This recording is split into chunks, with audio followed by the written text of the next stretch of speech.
है कि प्यास लगना, भूख लगना दुख होता है।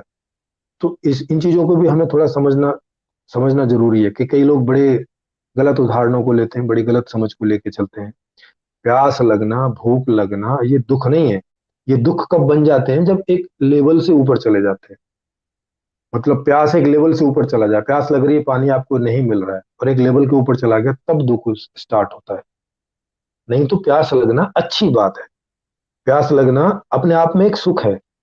प्यास लगेगी तो अब आप पानी पिएंगे, मजा आएगा। भूख लगेगी तो अब आप खाना खाने का मजा लेंगे। लेकिन ये एक एक लिमिट तक है। अगर उस लिमिट को क्रॉस हो जाता है तो फिर ये दुख बनने लगता है, या हमारी स्थिति दयनीय है तो हम डरने लगते हैं कि जब अब अगले समय भूख लगेगी तो क्या खाएंगे, कहाँ से खाएंगे। तो पहले से ही डरना शुरू हो जाता है, पहले से ही दुख स्टार्ट हो जाता है।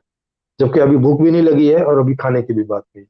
लेकिन चिंतन करके, क्योंकि स्थिति को हम समझ रहे हैं ना, तो उसमें हमारा समझ, हमारा परसेप्शन, हमारी स्थितियां परिस्थितियां, जिसमें हम ये सारा अपना भविष्य का अनुमान लगाते हैं, जिससे भविष्य की सिक्योरिटी इनसिक्योरिटी हम लोग फील करते हैं, अनुभव करते हैं।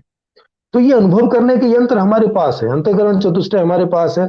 बाहर में ये पांचों ज्ञानेंद्रियां हमारे पास हैं। इनसे कुल मिला के हमें चीजें बाहर बाहरी रूप से या आंतरिक रूप से चीजें अनुभव में आती हैं।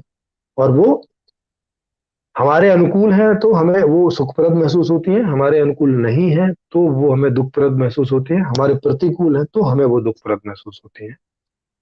इस तरह से होता है। तो इससे आप समझ गए होंगे कि सुख और दुख टोटल ही अलग अलग प्रक्रिया है। मतलब ये सिक्के ही अलग हैं।